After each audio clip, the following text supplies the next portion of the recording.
Everything's miserable. It's an awful NBA playoffs. We hate every second of this. We just won last night. Come on. I don't care. If it was after game 2, it would have got dark quick on this end. But Dude, yeah. Oh, actually, you just reminded me. Someone was asking me to go on their podcast. Side note, what that's like mad ADD. We'll talk about that off the mic. And you talk about hoops or you talk about video games? Hoops, and they wanted me to talk NFL. But I was kind of like, listen, if you want me to talk the draft, I got nothing for you right now. Like, I am very casual football fan when it's the off season. Like, honestly, I think the Jags and the Eagles, who are both our squads, both had pretty good drafts last night overall. So, I mean, we are, again, with the full NBA playoff slate. Except Tony Khan turned the whole thing into an AEW promotion, which is so wild. Well, I mean, that was incredibly on brand. But again, we need super dive into the NFL draft of the whole NBA playoff slate in front of us right now. I mean, speaking of AEW, Sixers Knicks looks like an AEW event right now, but we can get into that in an entirely, we have plenty to say there. And I know I'm wearing the shirt right now, but I promise I won't be biased on this episode. There was I was wondering that after game 1, I was like, damn, were Kevin and I a little Sixers blind there? Where I said we were going to win in 7. Wait a minute. I didn't say we were going to crush them. But that first game did not feel good at all. Like, nothing about it felt great. Game 2 felt even worse, if we're being honest. It's just like, oh, man, nothing about – I know we're getting off topic, but nothing about the 76ers inspires me right now. Yes, Embiid just had a 50-point game. The dude cannot jump. Tyrese Maxey winning most improved player should inspire you. And again, we will save our Sixers and Knicks thoughts for a little bit because I got a lot to unpack as well. And I'm sure there are plenty of people listening to that. I know Andrew was waiting for this. I saw on Twitter he's not thrilled about last night. Look, I wouldn't be either if I was on their side. So I completely understand. But Tyrese Maxey, most improved player. We got a few awards we want to talk about here, but we can start there since it's segued. Bringing it home just ahead of Kobe White. You have the full numbers ahead of you, right? I have not. I'm trying to pull his up. It's not showing up at the moment. I'm talking about the voting tallies. You talking about the voting tallies? I'm not. No, I'm the vote for most improved, right? Yeah. Yeah, they just hold on. There it is. Okay, so Maxey got 51 first place votes. Kobe White got 32 as the number 2. Really, those were the main 2. Like, if we're being honest, total points. Who got third? Jalen Brunson's on here at, I think that's third. They have it weird. Jalen Brunson, Cam Thompson, Jalen Suggs, Hallie, Grayson Allen, Duncan Robinson are all on here. Hang on. We'll figure this out here real quick. I'm trying to figure out I know it was close. Yes. So Maxey got 319 total points. Kobe White got 305. And honestly, Şengün got third. He was in third. He's not even on my list. What is this? Okay. I don't know what ballot you're looking at. Williams is on my second on my list here. Okay. Maybe I just missed his name. No, Tyrese Maxey, Kobe White, Şengün got third, Jalen Williams got 4, and Brunson got 5. I mean, and it was close with Kobe White as it should be. Like, he had a pretty compelling argument as well. And really his show out game, if you will, was the play-in against Atlanta. Like, he was so crucial. Stats don't count. Chicago winning there. Stats don't count. Well, yeah. You're right. They exist in that weird vacuum. But no, I mean, listen, man, Tyrese has just continued to get better every single year. He's averaging 5 more points on the season than he was last year. His assists are up by 3. His rebounds are up by 1. Efficiency is up. Like, look, it's hard to sell or I'm trying not to undersell like how much Tyrese Maxey has saved the Sixers franchise. Like, I firmly believe Joel Embiid is not here.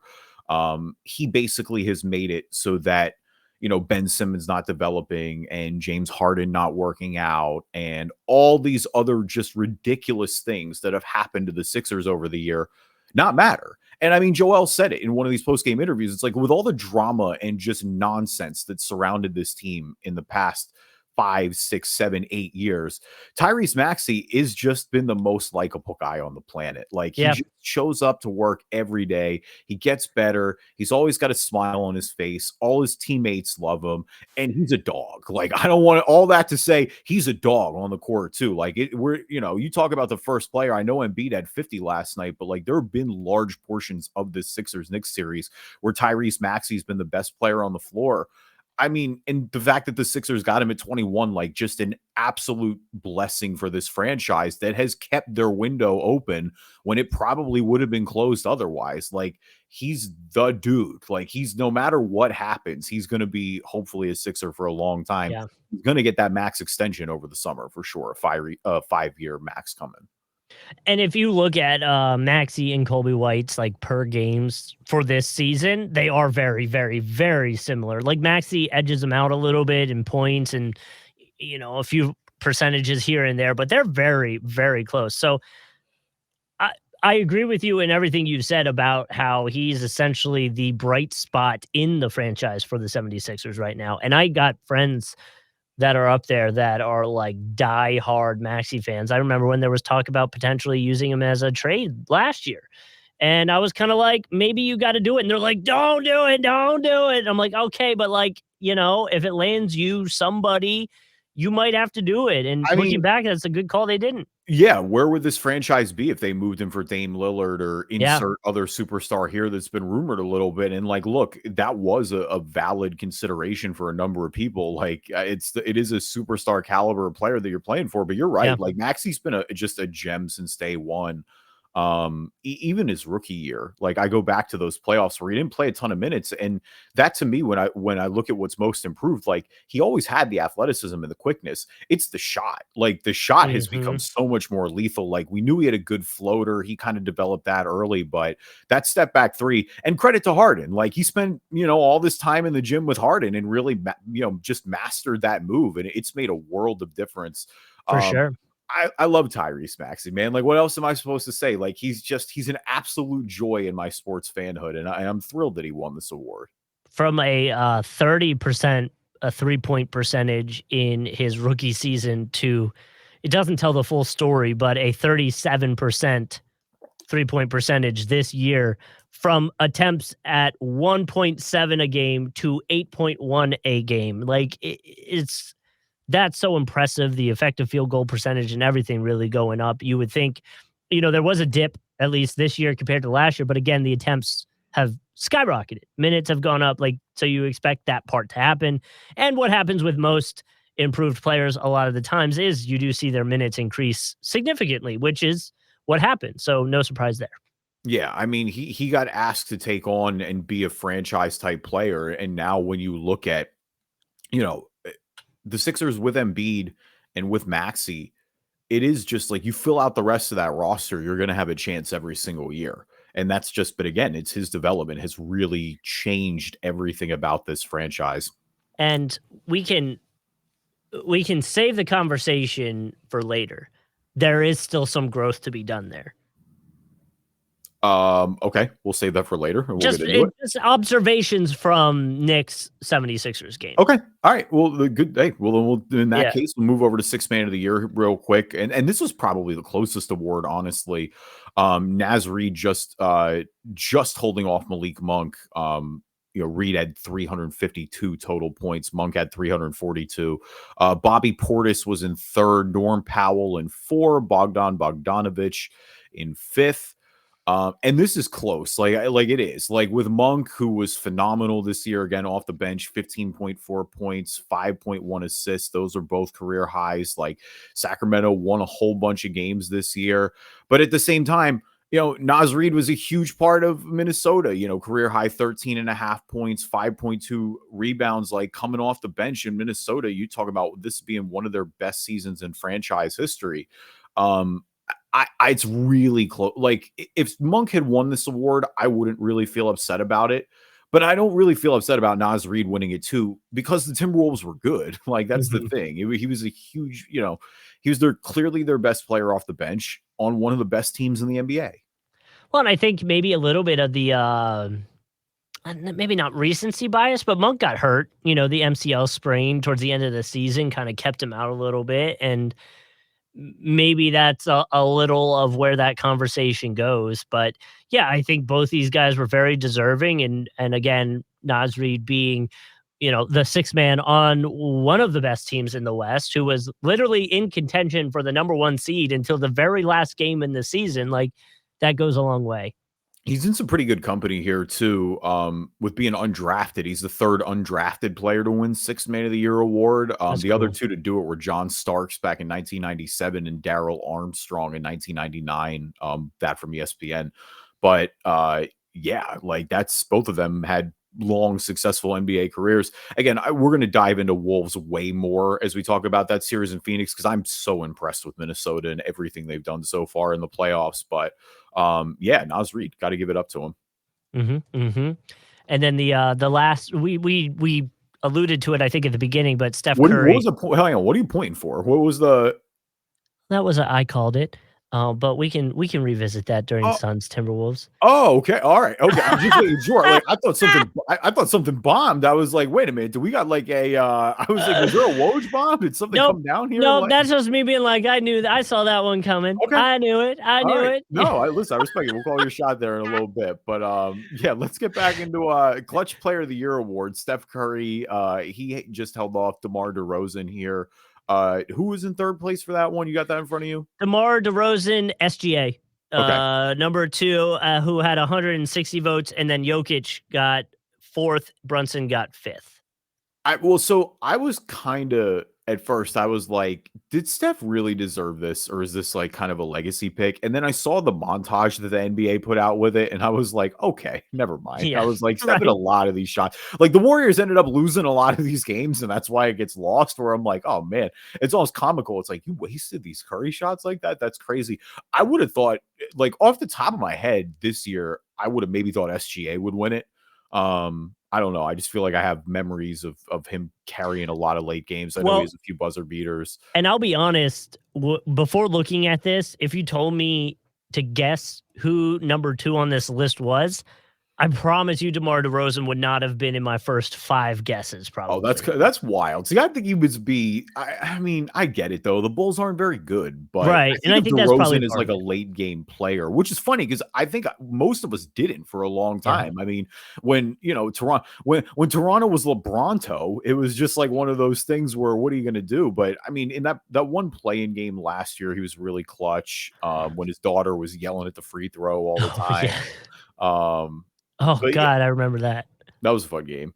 But yeah, no, either way, I can understand that. Jokic too, just because I mean, when you look at Denver's fourth quarter efficiency, like Jokic is obviously the motor to that offense. And so I just kind of associate. I mean, he doesn't have those buzzer beaters, but he kind of does a little bit. I don't know. I think maybe he should have been up the list a little higher, but again, this reel sold me on Steph a little more than I was. And if you really just want to look at it, the numbers of clutch scoring numbers. I mean, Curry was at 189, which was 7 more than DeRozan, and SGA had 112 points in those clutch moments, which was 7th most in the league. So like, I mean, I guess if you're going to boil it down to one stat, that's probably where Curry can have the best argument. Yeah. I mean, like you said, numbers don't lie, something like that. Welcome everybody to the Drive and Dish NBA podcast. My name is Kevin Rafuse. Joining me as always, my co-host, Justin Cousart. I literally fumbled the bag and forgot to get an NBA tweet. All right. So there we are. Let me see if I have anything in front of me. If I real quick, we'd see if we can refresh something real quick. There's a report. I saw this. The NBA is apparently reached an agreement with Amazon Prime to host regular season and playoff games for the next 10 years. Yes, I actually jotted that down as my Ballin. Oh, well, whoops. I mean, take that away. We can expand on that. We'll come back to it. Well, I mean, or I could just go pivot. We'll find something different for Ballin. This is what happens. You try to do something last minute and step right on your toe. Oh, here we go. Here's a different one. Juwan Howard has agreed to join the Brooklyn Nets as an assistant coach. He was the Heat assistant, obviously, for 6 years, and then he was at Michigan. So back on the sideline. I know he, didn't kind of work out at University of Michigan the way they wanted to, but good for them. I mean, yeah, good to get another gig and see where it goes. It's one of those things to just prove yourself again. Yep. Leave us a review on iTunes, good or bad. I'll read them on the podcast. If you're not an Apple user, Google Play Store, Spreaker, Spotify, TuneIn, Amazon Music, Player FM, anywhere you can find a podcast, you can find us. And we are on YouTube. Just search Drive and Dish NBA. You can find us there. Be subscriber number 69 if you are so inclined. And you can see the video version of the podcast. Obviously, we do a lot of Immaculate Grid stuff. You can follow along there if you feel so inclined. And now a word from our sponsors. So we start out in the East for our playoff recap. Just a quick overview. The series is tied as of recording this podcast for the Celtics and Heat. The Magic are one back from the Cavs. Cavs lead at 2-1 in that series. Bucks Pacers is tied at 1, and the Sixers are one back. The Knicks lead that series 2-1. Where would you like to dive in first? Let's just dive into Sixers Knicks. Like, look, everyone knows why we're here. Like, let's do it. There's a lot to talk about. Like, we don't need to leave the people waiting for a while. Sure. Because obviously there's a zillion angles to talk about. You mentioned early in warm-up jumpers that the Knicks looked better in game one because they were better in game one. Like, the Knicks dominated the offensive boards. Like, the energy was way higher in game one, and you got to give them credit. Like, that was one of those games. Like, Josh Hart especially hit like 2 or 3 3-pointers in the fourth quarter, I should say, where you just got to throw your hands up and just go, all right, what are you going to do? And now I will say Josh Hart has now apparently done this entire series. Like, he's got 3 games with making over 4 3-pointers a game. Like, he's done that every one of these games so far. He didn't do that a single time in the regular season. Like, and not only that, Brunson did not have a good game, which is like, dang, you got to capitalize if he's not doing good. No, and I mean, that's kind of been the story so far, right? Like, the Sixers overall have done a pretty good job on Brunson was great in game 3. Like, and I think that's where you still feel good if you're the Sixers. It's like, look, Brunson finally had a Jalen Brunson game, but it didn't matter because Embiid had 50 and then Maxey had another pretty phenomenal game as well. Look, like, full disclosure, and let's just get this out of the way too. I absolutely think they got hosed in game 2 by the officials. There's no way around it. That 2-minute report is a mess. Maxey is getting mugged on the inbound. Like, his jersey, there's pictures of his jersey getting ripped off. And then on top of it, Nick Nurse is calling timeout like 3 separate times. At the same time, you shouldn't have been in that situation. Like, that's exactly where I was out of that situation. Like, call the timeout before the inbounds. Like, why? I'm more upset about the Maxey non-call because Maxey's getting mugged. Agree. Like, you guys gotta call that in that moment with everything else they've called ticky-tack that game. And I agree. It's been physical. Like, this has been a very 90s-esque basketball series.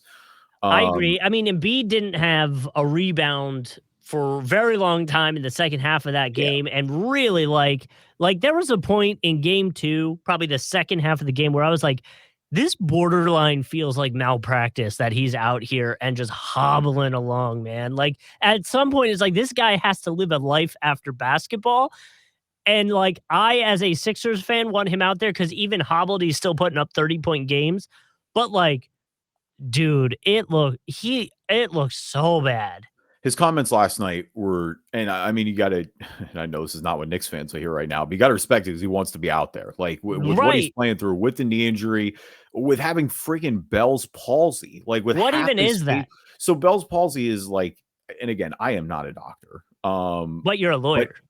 No, I'm not a lawyer yet either. I'm close. We're almost there, but I am not a lawyer yet. Don't ask me for legal advice. I'm not giving it to you.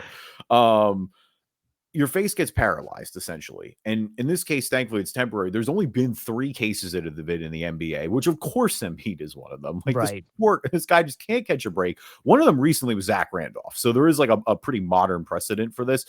And it'll more than likely go away. But like, with his eye being droopy and kind of rolling up with his lip and cheek going down, like, it's because it's literally the side of his face is paralyzed right now, more or less. He said it happened before the Miami play-in game even. So the fact that he's been kind of just slugging through this the whole time has been crazy. And I noticed it in game 1. There was a point where he was like either fouled walking to the free throw line or something. And it looked like his like left eye was the only one that blinked. And I was like, what the heck was that? Well, like, And game 3 was so many things. I mean, because on one hand, it was finally the Embiid playoff masterpiece. Like, and it was funny because like I had blown out 2 texts that night going, man, are we going to start saying that Maxey's better than Embiid? And then Embiid just totally took over. I mean, totally put the team on his back in a must-win game. Because obviously, if they go down 3-0, it's over. Like, they're not digging out of that hole. So let me take it back to game 2. Okay. Again, I understand Maxey was mugged. All that aside, there was a point, probably 2 minutes left, where I think I tweeted it out. I'm sure everyone else was thinking the same thing. I was like, if we're going to win this game, Maxey has to do it. It is not Joel Embiid. And he did. Yeah. But that, like, when he got mugged, again, should have been called. It definitely felt like he was a little panicky, a little jumpy, yippy, whatever you want to call it.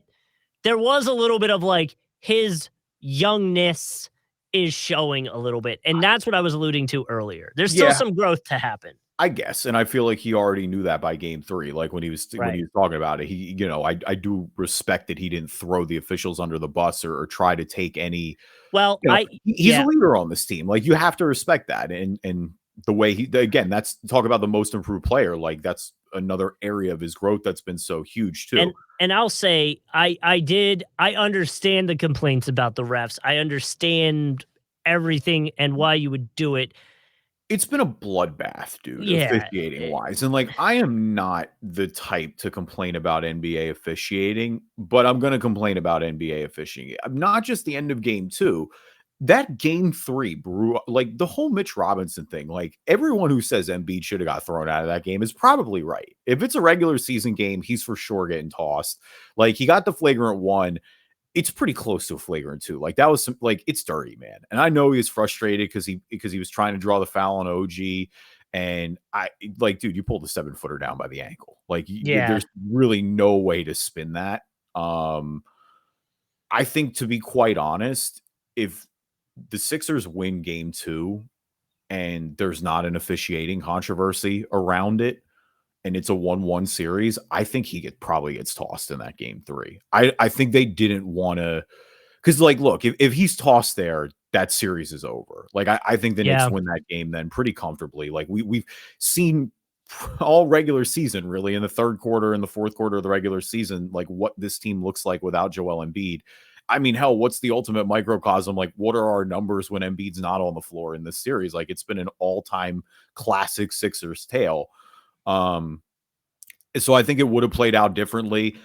I don't know if he gets suspended for game 4. I don't see it happening. Maybe he gets fined, but yeah, that's not one for the highlight reel. Like, I'm not even going to remotely try to defend that. Like, I know Embiid did the whole, you know, Kuminga fell on me, which is valid. Like it did. And Kuminga fell on his knee and hurt it. Like that was one of the big reasons. But I'm like, Joel, come on, man. Like you're kind of telling me not to believe my own eyes a little bit. But again, I think it's just, it's a lot of frustration. Like I'm not giving that as an excuse, but I'm saying I get it. The officiating's been a mess. And the Knicks also love, like, this is what they do. It's chaos. Like the Knicks love this chaos ball. And I'm not even saying that as an insult. I'm saying this is how they beat you. Like, they just throw their depth at you. Like they fight for every loose possession. They crash the offensive board. Like not just Josh Hart. It's been all of them. It's been Mitch Robinson. Hartenstein. Like dude's getting himself paid, by the way. Yeah. Oh yeah, for sure. Hartenstein's getting a bag. Like OG Anunoby's been, this is what they brought him in here for. Like, and part of that is, I guess my frustration with the Sixers is, like the Knicks were so aggressive at the deadline and going after, and, you know, they getting Bogdanovich and getting Burks. Like they really just locked in their depth. And, you know, Bogdanovich has hit a few clutch shots for them during this series. Man, the Sixers deadline looks real bad right now. And part of it is Buddy Hield just being a complete non-factor. Like Buddy Hield has been a 0 in this series. And that does look bad, like, because that was their main deadline acquisition. Now, in game 3, I think the Sixers kind of figured something out by giving Campaign minutes, because I thought Campaign was phenomenal. And I mean, Campaign is a guy who's been on multiple long playoff runs, most notably with the Suns when they made the finals a few years ago. So, you know, credit to Nick Nurse for adjusting. it's a weird series because I think you got to feel good if you're both teams. Like the Knicks are up right now. Like if you win game 4 and you're the Knicks, you feel really good about up 3-1 with 2 more at the Garden in absolute worst case scenario. I think if you're the Sixers, you also go, hey, pending an all-time meltdown, we're up 2-1 in this series. Like we kind of thoroughly put it away at the end of game 3. You know, you still gotta go out and win on your home floor. But if you win game 4 on your home floor, you're going back to the Garden. And at that point, it does feel like the pressure shifted a little bit towards the Knicks. And unfortunately, like again, I'm not remotely celebrating this play. You do got to watch, you know, now with Mitch Robinson's ankle, like he was walking out of the arena in a boot. You know, give Precious Achiuwa a lot of credit. I thought he honestly played pretty admirable against Embiid getting called in due to Hardenstein foul trouble and with Mitch's injury.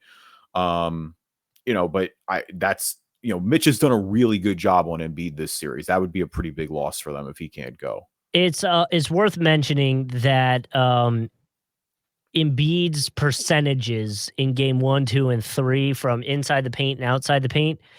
Outside shooting in game 1, he was at 23%. He was 3 for 13. Game 2, a little bit better, 8 for 17 outside the paint. But to that story, inside the paint was horrendous. 4 for 11, 36%. Now you get to game 3, Embiid was 10 for 13 outside the paint, 76.9, almost 77%, and about 50% inside the paint. So, you know, I obviously again he did put up 50 points, so there's they gotta come from somewhere.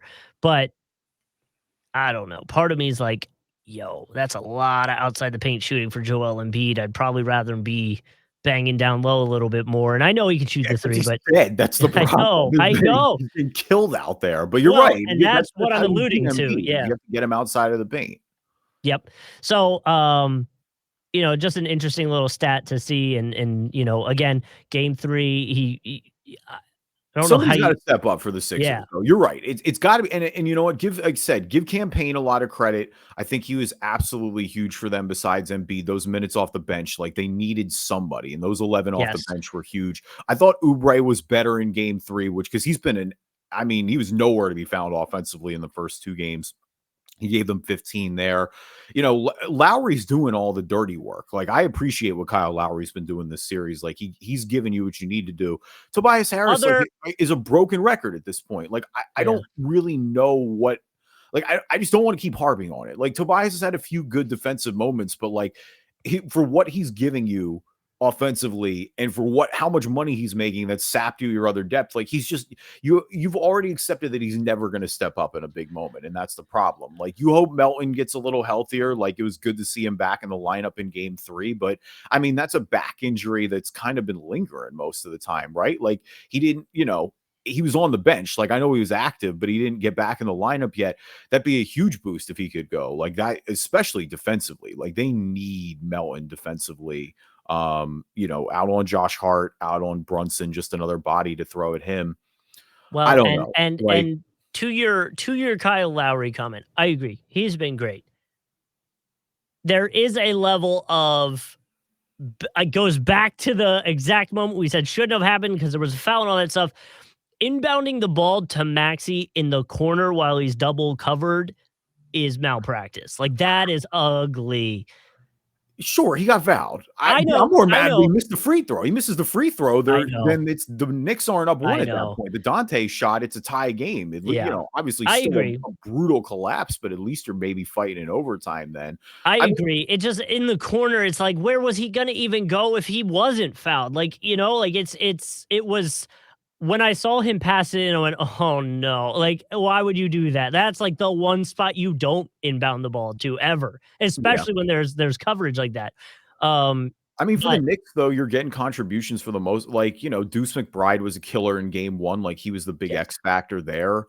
Josh Hart's obviously that consistency and I mean, it's changed how they've had to completely guard him. Like Josh Yes. Hart, you were very content in game one, letting take those shots. It's reached a They were point where sagging it's off like, him. They were like, it was as he almost, should be. it Like was, he's shooting 30% all year, but at some point you just got to accept that he's knocking him down, and he is clearly right now. Like Josh Hart is shooting out of his mind.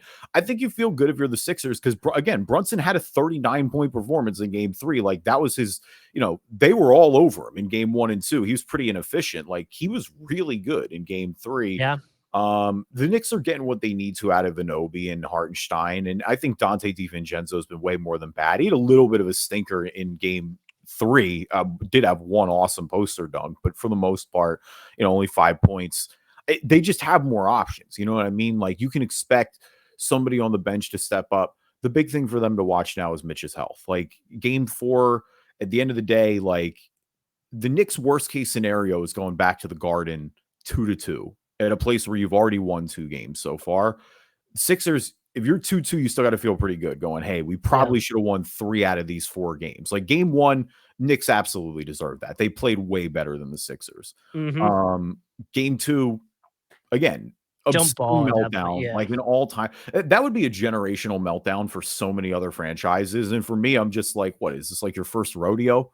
I know, dude. I was like, it doesn't even like the Hawks series alone in 2021 had probably 2 or 3 more losses than that Knicks game. Like the Kawhi shot. Yep. There's so many others. Well, and like, I go back to Boston game 6 last year. Like there's so many worse Sixers losses. And I still feel like, again, Joel Embiid literally could not jump, could not get a rebound. If he had any semblance of a knee in that situation, he probably grabbed some of those rebounds. And DiVincenzo doesn't get 2-3 shots at it, I know Embiid is emotional at this point. I love the guy, but like he does, like that was really bad playing with fire. Like many people can argue that he should have been thrown out of that game. And it is like, that's the series. Like, I get you're frustrated, and he was trying to he was trying to fight with him all night. Like, I respected Embiid's confidence and body language, but you got to watch it. Like, there is a line. I get that you're trying to, it's one of my favorite playoff terms. Like, I know you're trying to shithouse, but like the Knicks also, like, shithousing is the Knicks brand. Like, that's what they've done all season. It's why it's worked. We'll see what game 4 is the series. Like game 3 was the series. Like we'd be talking about this like a funeral if the Sixers had lost that game. Game 4 is also the series. Like if the Knicks go up 3-1, the Sixers aren't beating them 3 straight. Like I just don't see that happening. I even now still don't feel like the Sixers have it. I don't have enough confidence. I am ready to say the Knicks are going to get this series, but I think if the Sixers win game 4, then I think ball game on. Like I know 2 are in MSG, but I think at that point I still feel pretty good about the way they played overall. Okay. We'll see. Like I said though, that flips real quick if they lose game 4. The next one I want to test your level of confidence on, and we'll have game 3 is later tonight. So as of recording this, but Boston and Miami is 1-1, and Boston thoroughly dominated game 1 as most people would expect. Miami, who again is playing without Jimmy Butler right now, goes out and franchise record in 3-pointers made. I mean, Bam Adebayo, phenomenal. Tyler Hero, phenomenal. And just what a culture win. Like, I guess that's the Heat culture, right? Like, that's an ultimate culture win there for Spo to get that game. And look, we know Jimmy is not coming back. But if you're Boston, what do you feel like after that game? Because against a team who you are so clearly better than, and this year without Jimmy, there's really no excuse against Miami. Are you worried when you got, for the most part, pretty great games too out of Tatum? Or I don't combining them both, Jason Tatum and Jaylen Brown. I don't think you're worried. I think the word is you're embarrassed. You're like, what the hell are we doing? Let's lock it down. If anything, this is that like, hey, stupid, wake up game. You know what I mean? Like, you guys have the better players. You have the better team, clearly record-wise. Just go out and close it out. Don't play with your food, And so I'm not worried. I don't think they're worried. I think it's used as a wake-up game. Because, again, yes, Tyler Hero, Caleb Martin, Bam, they all played great, but you got 24, 21, 21, 11, and 14 points out of your starting five. After that, it's like, I mean, there's just not much help after that. So just essentially, if you're the Celtics, just run them into the ground at that point. Yeah, listen, I'm not worried about Boston losing the series to Miami. Right. Like, I'm nowhere near that level of panic. And Boston is still, to me, the overwhelming favorite to win the Eastern Conference. 100%. Yeah. Porzingis was terrible. He wanted 9, 6 points. Drew Holiday only had 9. Derek White efficient, but only 13. It's not now that I'm worried about, though. It's if I'm Boston and I'm so thoroughly trying to close the narrative and get over the hump, I do not like that I'm losing first round games That's against fair. the Miami Yeah. Heat team without Jimmy Butler. Because what's going to happen if I get Denver? Because Denver ain't letting you play with your food. Sure. And I agree. But I guess my point is the Celtics win this game. They are either playing the Cavaliers or the Magic. Oh, no, Justin, I get it. They have all the reason to run the gauntlet. Like, they're not worried.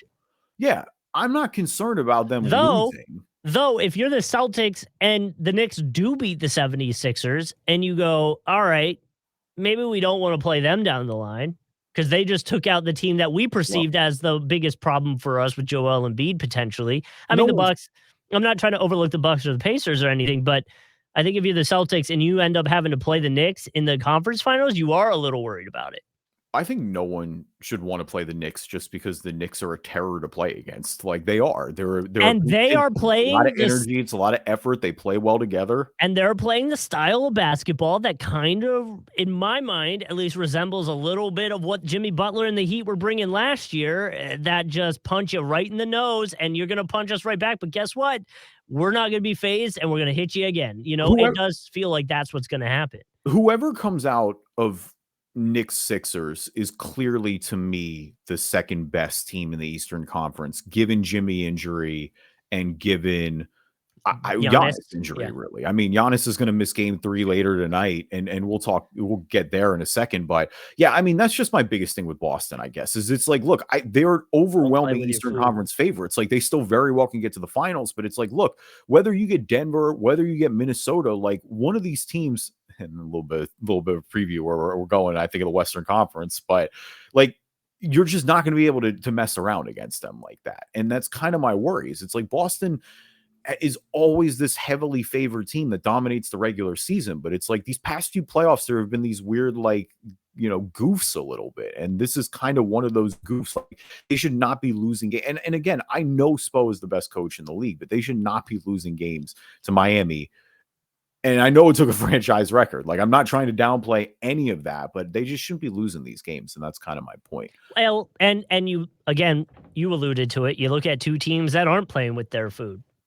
And those two teams are riding high and flying. And it's a bummer that they're going to have to play in the conference semifinals. But we'll get to the West later on in the episode. For Bucks Pacers, I mean, obviously it's just all about Giannis's health right now, and he's not going to play in game 3. Bucks win game 1. Dame Lillard just an absolute scorcher in the first half, 35 points. Somehow finished with 35 points. Then it didn't have any in the second half, which is crazy. But yeah, Bucks pretty comfortably winning game 1. Pacers though bouncing back, pretty comfortably winning game 2.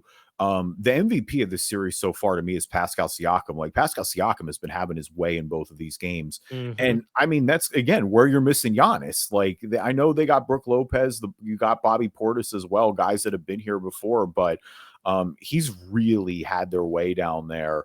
I don't know. Like this is still, the Bucks can win this series still, even without Giannis. But again, this is more of a 50-50 toss-up, and you're going back to Indy. Like, I feel good if I'm the Pacers. Like, I got what I needed out of Milwaukee, on your home court now. The field house is going to be buzzing.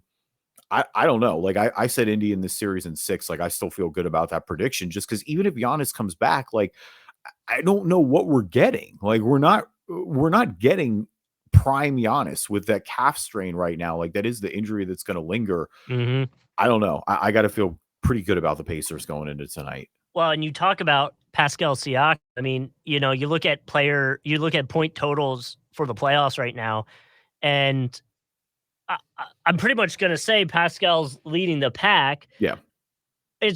Again, it looks funky because some teams have played 3 and some have played 2, but Pascal's number 8 on this list and the first one out of all the players that have played 2 games. He's got 73 points. Like Paulo Banchero, who's played 3 games, has 76. Like Pascal's cooking.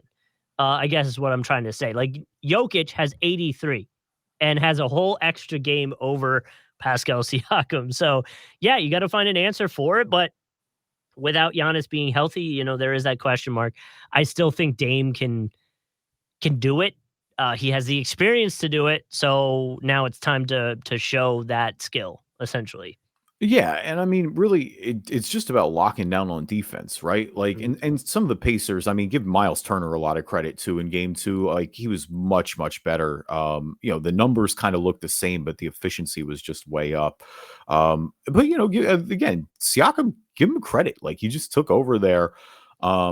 Their energy felt higher in game 2. Siakam is all over the boards as well. Like, it's not just the scoring, multiple over 10 rebound games here.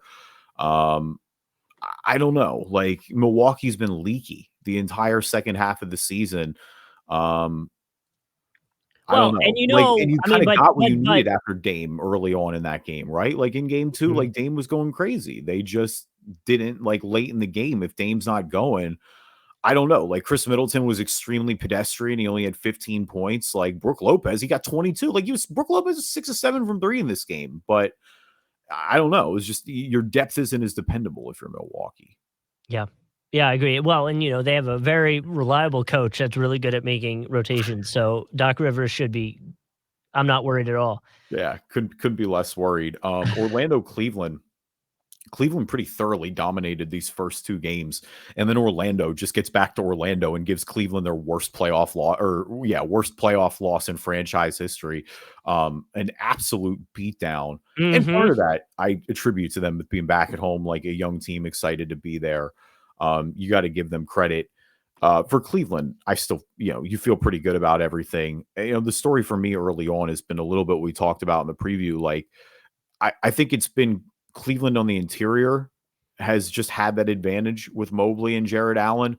The other story too, just at least in the first 2 games, especially for Orlando, is their guards weren't giving them anything. Like, other than Banchero, I mean, Markel Fultz, Gary Harris, Cole Anthony, just really Well, and struggling. it's worth mentioning Gary. I think that I'm pretty sure I'm looking at the right one. Hold on, let me make sure. Yeah, even Gary Harris in their win still didn't give them anything. Yeah.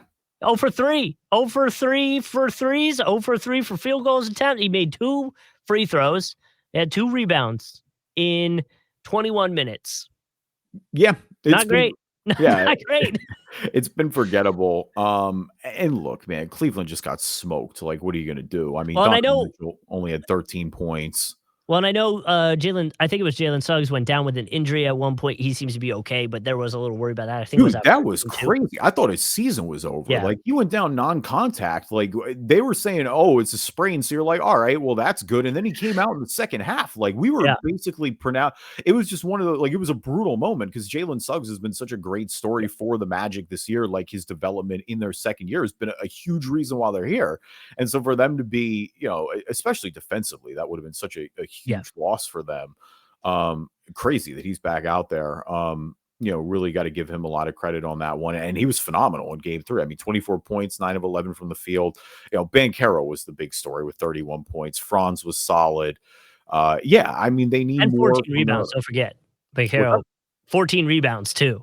Yes, absolutely. And like you said, in that interior battle, they're going to need it. Mhm. But they did a good job. I mean, the rest of the Cavs guys were pretty, Mobley and Garland were real average. You know, I don't remember who said this, but the series really begins when somebody wins one on the road, and that's what Cleveland's going to be trying to do here now. Again, you got to figure the energy in Orlando was really high too. Just like their first, it's not I don't want to say their first meaningful playoff game in a while, but like clearly there's way more excitement around this core and this young team than there's been in a while as well. So, I mean, good for Orlando for defending their house and getting that win and making this a competitive series. Like Cleveland, for the most part, had pretty thoroughly dominated this series. And So I think this tells a big part of the story. Again, we've already talked about how Orlando's really good at in the paint scoring, and Cleveland's pretty good at defensive in the paint. Um, and so I was worried that Orlando kind of played in perfectly to Cleveland's defensive scheme. You look at the game that Orlando won. They had almost 50 points in the paint, but they had 22 second chance points. So right there's already a glaring, oh, hey, there's a problem. And then on top of it, Orlando was getting out on the fast breaks. It had 22 compared to Cleveland's 11. So to me, it's like they were just pushing the pace. Again, could be a at-home thing. And the second chance points, again, could be an at-home thing just with all the rebounding going on, the energy, all that. If Cleveland settles down a little bit and kind of brings those two things down, again, this was a massive win and a huge blowout, so I don't even know if that necessarily fixes the problem in this game, but going down the line, it might help. Blowouts are a gift and a curse, though, in some ways, right? Because I think if you're Cleveland, you can just go, well, you know what? We just, like, everything went wrong. What are you going to do? And you can kind of just mentally chalk it out in a way. Like, I think there's something to be said sometimes about losing in a blowout that's way less depressing than it is if you lose one of those close games. Like you take a gut punch, like the Sixers did in game 2, for example. Yeah. All right. Who's balling? Who's falling? Our NBA version of the stock market. We always like to start with the good before the bad. And so balling for me this week is Zach Edey, big man from Purdue, obviously, who was, I guess, the big star of the, and that's again, not a sub at Zach, but more of the state of men's college basketball. But probably the big face from March Madness. Anyway, 7'4". He's going to be going in the NBA draft. Not really expected to be a top pick, and I think there are a lot of people who rightfully are worried about his transition because he plays like that old school post-up brand of basketball that just is not really like big spread the floor now. Everybody knows that who watches the NBA, but he also scored 37 points against UConn, and UConn has a bunch of NBA bigs. So that's kind of where it's like, well, okay, when he had finally a moment against NBA talent, he kind of showed out a little bit. I think he's probably a late first rounder, but either way, like good for Zach. So Zach Cohen, who writes for Real GM, this was his final summary paragraph in his write-up about Zach Edey. Okay. Edey is going to be that guy that NBA teams can trust to contribute in a big way. It'll just be extremely matchup dependent. The fact that he'll likely settle into a role which he plays 20 or fewer minutes per night makes it hard to argue he should be drafted in the lottery. Kind of exactly what you were saying. And I mean, obviously made a big name for himself in March Madness, and so he'll get drafted and contribute. But yes, you know, it's going to be interesting to see where he gets picked up in the NBA. All right, who's balling for you this week? Ballin for me is, well, not the fact that NBA and Amazon Prime Video have framework for an agreement that they will make the streamer one of the homes for. Is that balling for us anyway? Like that kind of stinks as consumers potentially. I mean, I don't know. I got Amazon Prime Video already, so I mean, so do I. But like, it's one of those like MLB's got Apple games. You know what I mean? Like NFL has that too, where it's like if you don't have that and you're paid for cable, that kind of stinks. Yeah, but not for me, so I'm cool with it. Jesus.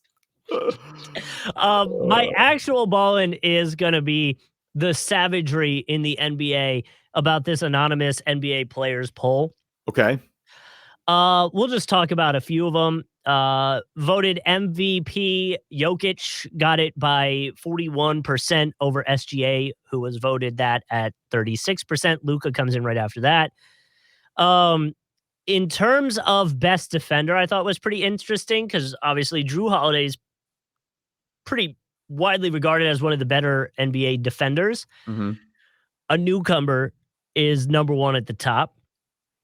Out of 132 votes, Victor Wembanyama is now the best defender in the NBA. That's crazy. And honestly, like there's a pretty valid argument. Like the way I mean, that's where it's been for all the alien things he's done on offense this year. Like that's where you look at it too and go, oh, wow. Like we're in trouble. He got it by 50. He's at 15%. Drew Holiday was at 12. Lou Dort, Herb Jones, Jaden McDaniels, Rudy Gobert comes in at 6%. And then Alex Caruso, bam.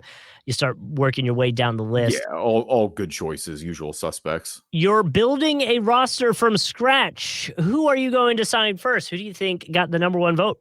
Jokic. No. Oh, Luka? Victor Wembanyama. Oh, okay. Yeah, you know what? All right, I get it because it was age. Like that's the thing. Jokic That's is a fair. better player right now, and I guess that's Jokic is what made number him 2. feel. Jokic Yeah, is number 2, very close. Then Anthony Edwards is number 3, which I think is very telling. I ain't mad at it. Yeah, we'll talk about him in a little bit. Last one, and this is where I land with the savagery because this comes up a few different times, but this will be the one we talked about. Most overrated player. Who do you think are in the top 5? Top 5. Jeez. A few of these names are relatively surprising. Is it Tobias Harris? Tobias Harris is not on this. No, I know. He's probably properly rated. The Sixers just overpaid him. Who do I think is overrated on this list? Is Donovan Mitchell on this list? Donovan Mitchell is not on this list. Number 1's a very obvious one. The NBA hates this guy. Oh, Rudy? Rudy Gobert is the most overrated player in the league at 13%. Number 2, Jordan Poole, which I guess is a little bit of what we saw at least. Trae Young at number 3. And then Dillon Brooks and James Harden are tied after that. Dillon Brooks, I don't think is overrated. Dillon Brooks, I think weirdly is probably underrated now. That one is kind of strange. Trae Young, we might be ready to have a discussion about. I'm not there yet, but I kind of get it with Trae Young. Interestingly enough, on this list after that, just some notable names. Hallie's there. Karl Anthony Towns is there. Anthony Davis is there. Sabonis is there. Tatum is there. It's like, yo. I think it's relative to where your standing is. I guess that's the beef. I mean, I don't know. I don't fully agree with some of them. Jordan Poole being number 2 is kind of crazy. By the way, just because we talk negative, on the other side, most underrated player, Derek White and Jalen Williams both were tied for number 1. Drew Holiday was number 3. See, I don't think Drew's underrated anymore. I don't either. Like, not. I think definitely is on the list too, and it's like, no, he's not underrated. Yeah, Drew Holiday was severely underrated at one point. I don't think he's underrated anymore. Who was the number 1 there again? They were tied. So it was Derek White and Jalen Williams were most underrated. Yeah, Derek White. Derek White's borderline creeping into the I don't know that he's underrated anymore because people properly rate him. But I people are noticing last few years for sure. Like Derek White's been like I said, he's a borderline all-star caliber player, and I think that would get looked at as like a sacrilegious statement, but it's not. I mean, he's been phenomenal. Just because we're here, I'm trying to find it because I was talking about this. Yeah, here it was. Which current coach, aside from your own, would you least want to play for? Oh, I saw this. Tibbs number 1. Well, dude, by far. Yeah, because everybody knows you're playing 48 minutes a night, and I get the whole like, hey, if you're soft and you don't want to play for Tibbs, I get it. I love the Josh Hart because Josh Hart kind of came out and defended him, and Tibbs is like, oh, he's trying to get more minutes as Josh Hart's playing like 48 minutes. Okay, and also to be fair, Josh Hart isn't allowed to vote for him because he's his coach, so let's say he might have been voting for him. Listen, you got to be in shape, and you're playing a ton of minutes if you're a Tibbs starter. So, yeah, I can understand that if you are not a fan of playing heavy minutes, that could get a little exhausting after a while. Number 2 on that list, Doc Rivers. Well, yeah, that's because Doc's going to lead you to disappointment, so I can completely understand that one. But yeah, so there you go. All right, fallen for me this week is Kely Oubre, and Kely Oubre apparently wrecked his Lamborghini after running a red light, colliding with a Hyundai Elantra in Philadelphia. Totaled his car. This was after, this is in New York. So this was after the Game 2 loss. And I guess my point is, it's like, Kely, I don't know. What are we get a doing? driver, get a public, take public transportation. But it's like, my guy, he's been hit by a car this year and now has totaled his Lamborghini in less than a calendar year. It's like, I don't know how we got to get Kely to the arena, but maybe we got to maybe we should find a different way. Yeah, I agree. It's like, bro, chill out. Maybe during the playoffs, you just sleep at the arenas, and then when you need to go to New York or transfer back and forth, let Nick Nurse drive you or something. I feel like Nick Nurse is probably a good driver, so let's just do that. Yeah, listen. Somebody please intervene here. Who's falling for you this week? That was my Fallin, right? No, my Fallin is Darvin Ham, who made comments today, as of recording this, 426, on the Lakers' mood during their film session. He said, "Guys are irritated, frustrated, and fed up." It's I like, mean, bro, yeah, yeah. yeah, like you're down 3-0. And I mean, I guess that segues us right into the West, right? Like the Lakers are down 3-0 to the Nuggets right now. They have lost to Denver their last 11 matchups. And like, look, I thought Nuggets were pretty going to thoroughly win this series. It is just, man, when they lost that 20-point lead the other night and Jamal Murray hit that buzzer beater, it's just a different level of just drubbing right now. Like the This Nuggets thoroughly, I don't remember the last time a team so thoroughly dominated a single matchup. this game, that game specifically, more than the Sixers game, the complaining afterwards about the officiating is like such a defeatist attitude.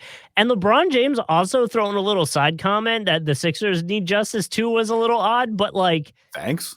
it's like, bro, I worry about your, appreciate you. right, but Like, worry about your own damn game, bro. oh, no, Like, no, no, no, no, no. Whoa, whoa, whoa, whoa, whoa, whoa, whoa, whoa. Hang on. If LeBron wants to tamper Russ for no reason, by all means, please. it's because he's coming to the Sixers next year. I mean, it makes a lot of sense. I mean, it's realistically he's going back to Miami, but I don't know if we're all ready for that conversation yet.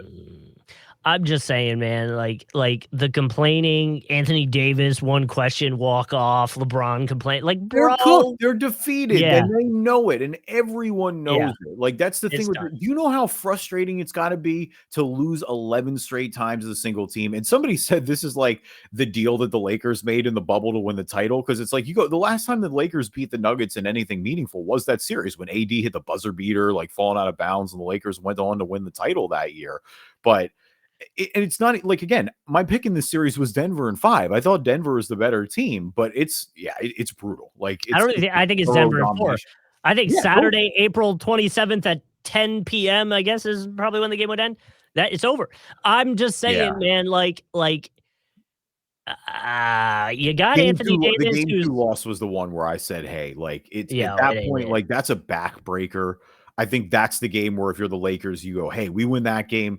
We're going back to LA. We feel good. We hang our hat. We've broken Nope, this streak. We finally got it off our back. not And happening. it didn't happen. Like I It's think gonna that's be just the Nuggets saying we got you. Like it's child's play for the Nuggets right now. it's going to be 12 straight losses to the Nuggets, and I think we are at 7 straight losses to the Kings, which is another like, what is going on here? Anthony Davis, you just can't handle these guys. I don't know, but yeah, man, I think some big changes are down the line for the Lakers. Yeah, I think it goes without saying. I don't really know what they can do, and I guess that's part of the problem. But Yeah, and it's that's not a for lack of AD after the or playoffs thing.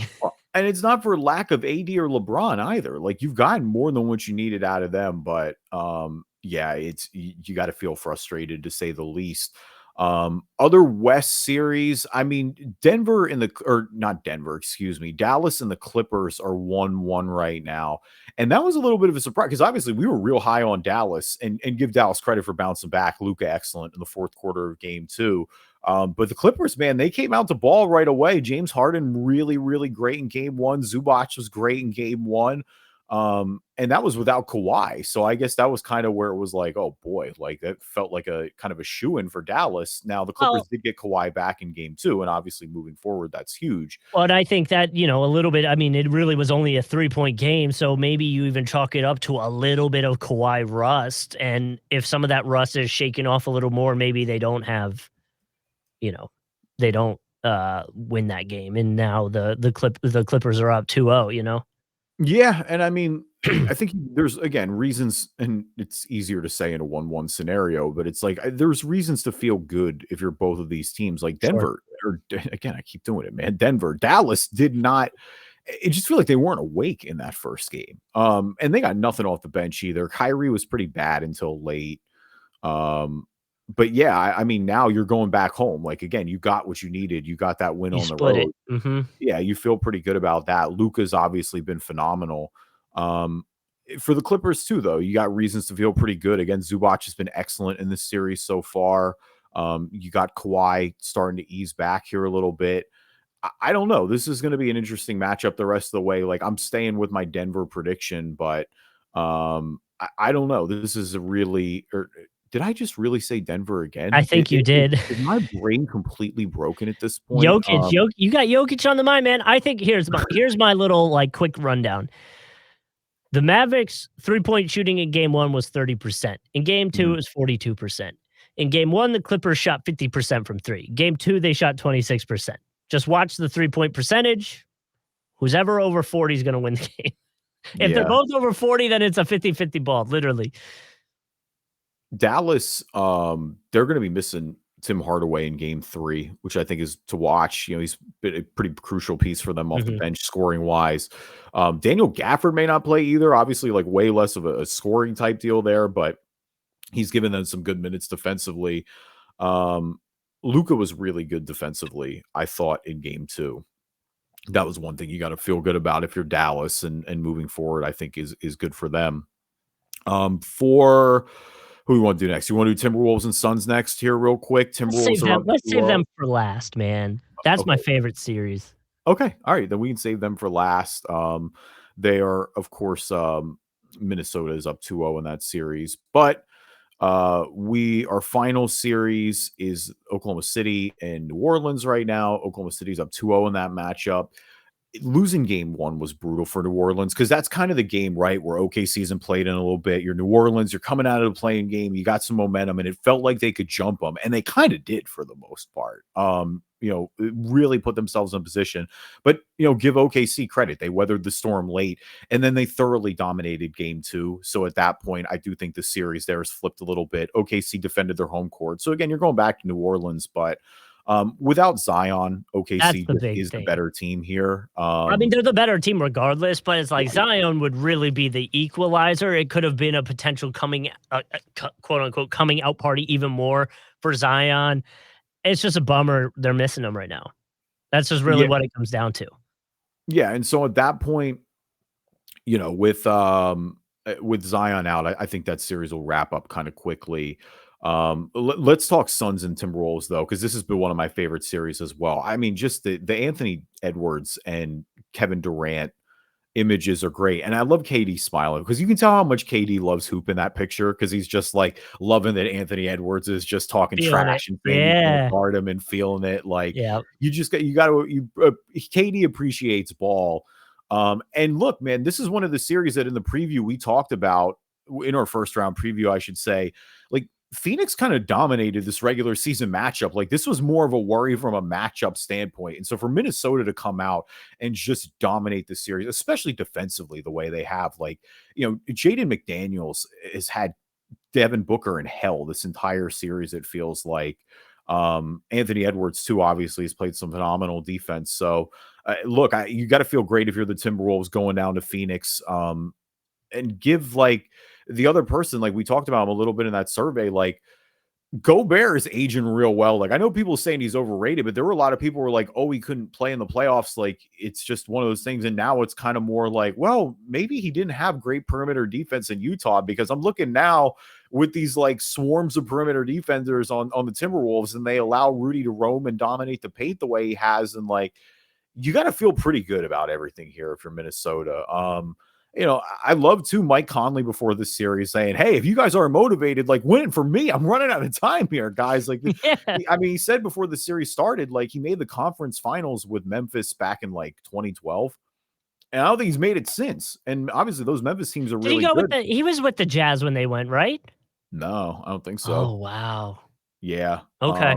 And so at that point, like, but you really got to be enthused with what you see in Minnesota so far. Like, this 100%. Is a really, because I worried about, like, I had this going 7. Like, I've really appreciated the Timberwolves just taking up, and, you know, we'll see what happens tonight, but they have really put Booker and Beal kind of in a blender on the perimeter. And that's agreed. Really, and you're getting amazing shooting out of Alexander Walker, who we talked about in length, and you know, from the other side, Jacksonville's very own Grayson Allen is not doing great.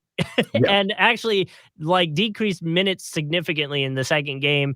And then but really only shooting like 2 or 3 shots in those in second game. And first game he was, you know, 0 for 3 from 3 and 0 for 3 from field goal. So, like, I mean, he just got paid, but like, yo, you're going to need some shooting out of him. He was, for the most part, their most consistent player this year. And that was a big part that everyone was alluding to.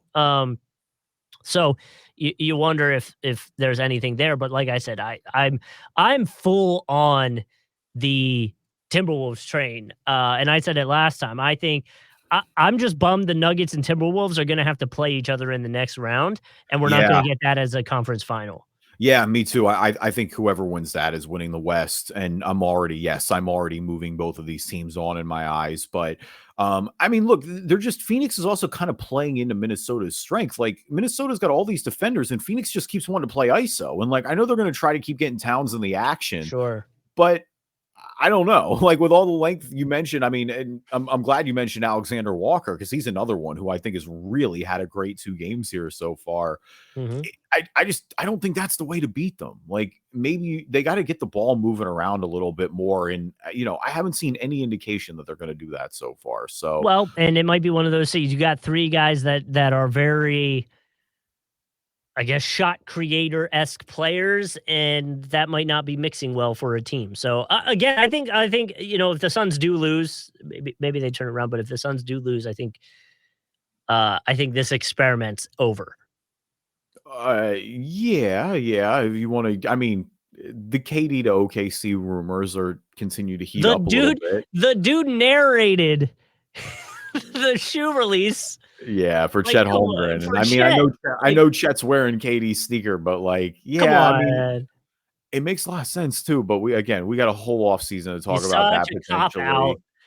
Do you want to? No, I don't agree. I think that would do wonders for KD's legacy. Not that he needs to do wonders, because I think there are a lot of people that say that all the time. But like, I think KD ship in OKC would be a perfect icing on the cake to his career. KD went to the Golden State Warriors when they were the number 1 team in the West. KD goes to the Thunder when they're the number 1 team in the West. It's like I think this Thunder team is radically different than that Golden State team. That Golden State team, when he went there, everyone knew that he was going to win that Golden State crew. I agree. Like Golden State had also already won a title. This OKC group is young; they've never won a title. Like if he's the veteran that takes them over, and he brings Oklahoma City their first title in OKC. Like, I agree. It's not LeBron in Cleveland like legacy boosting, but I think it boosts it a fair amount.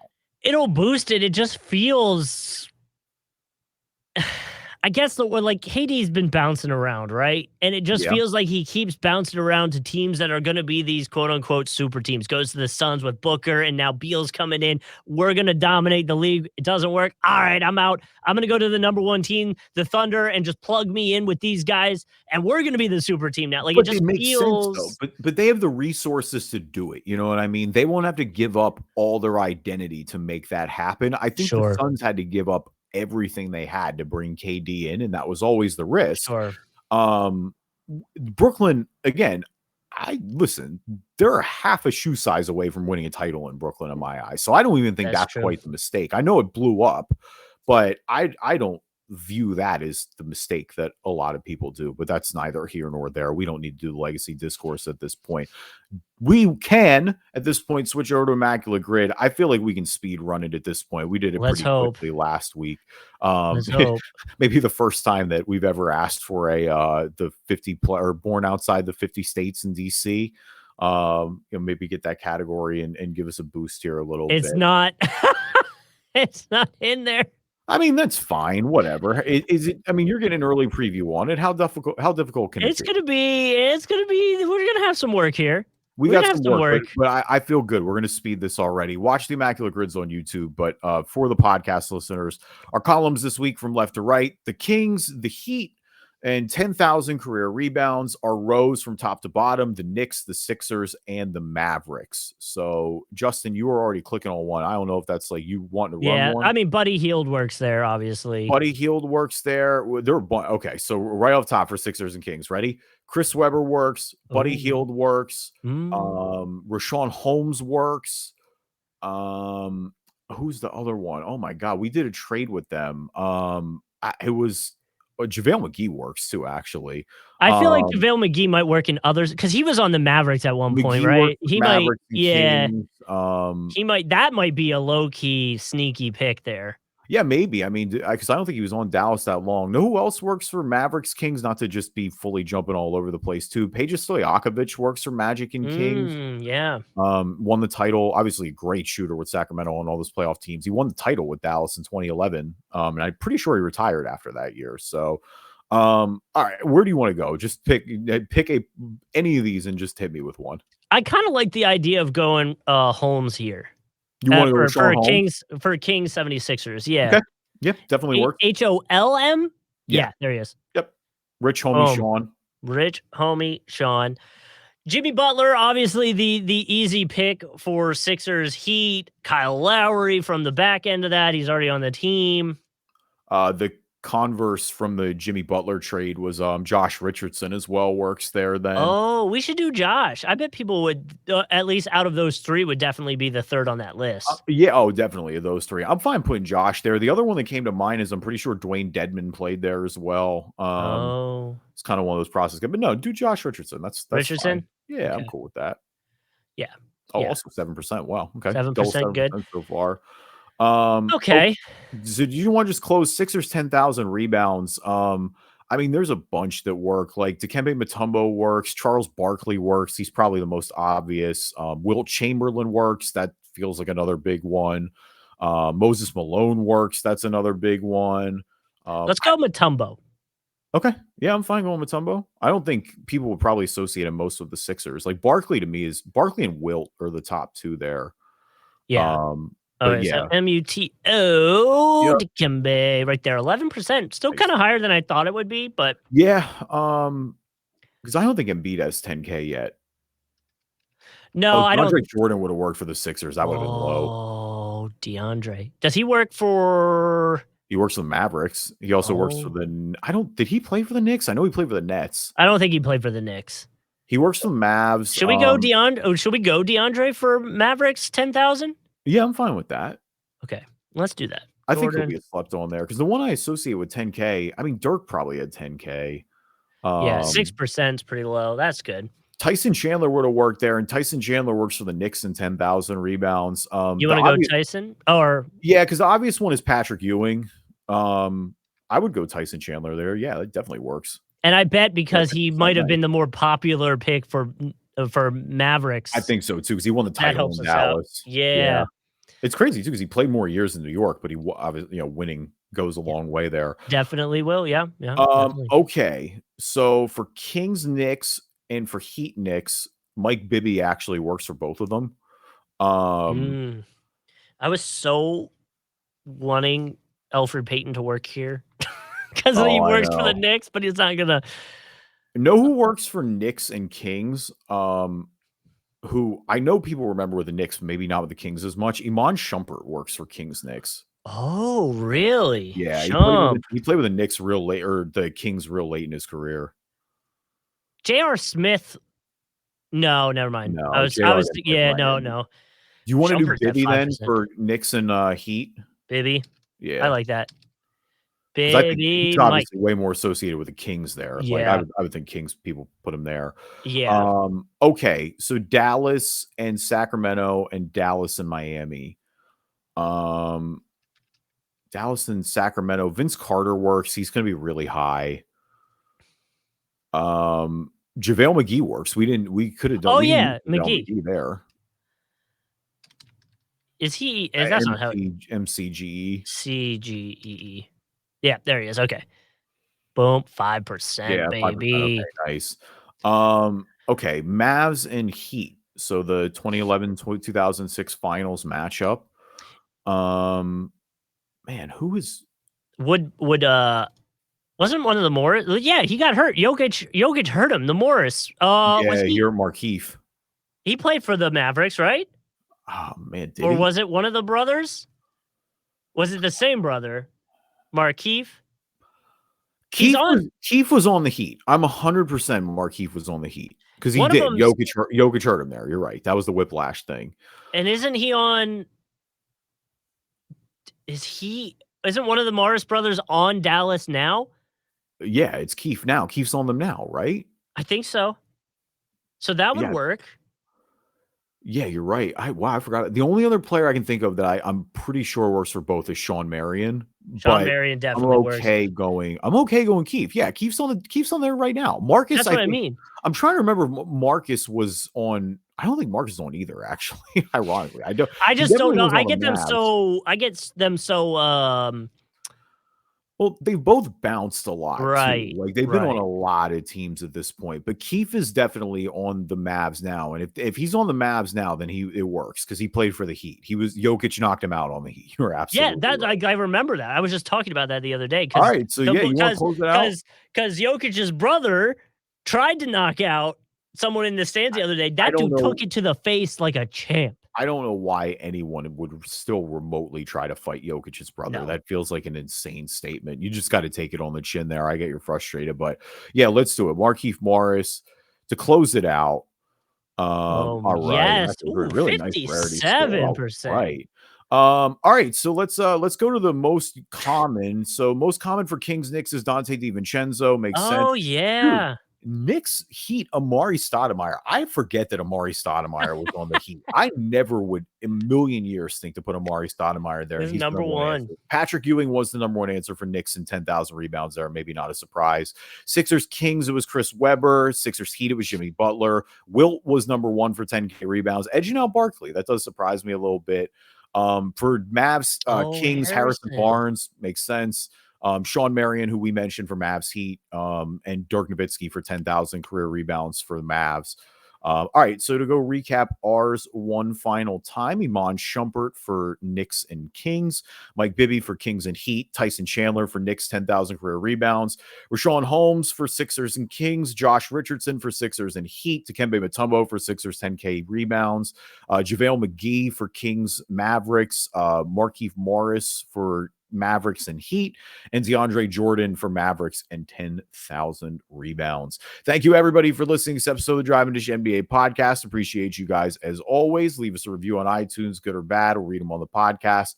You can get them. You get your podcast or get the show. Good Lord, man, my brain's turning to mush at the end of this semester. You get the podcast anywhere you find a podcast. And we are on YouTube. Just search Drive and Dish NBA there for video version of the podcast. You can watch the immaculate grids and everything else if you are so inclined. And when you subscribe, you'll get notifications when new episodes come out.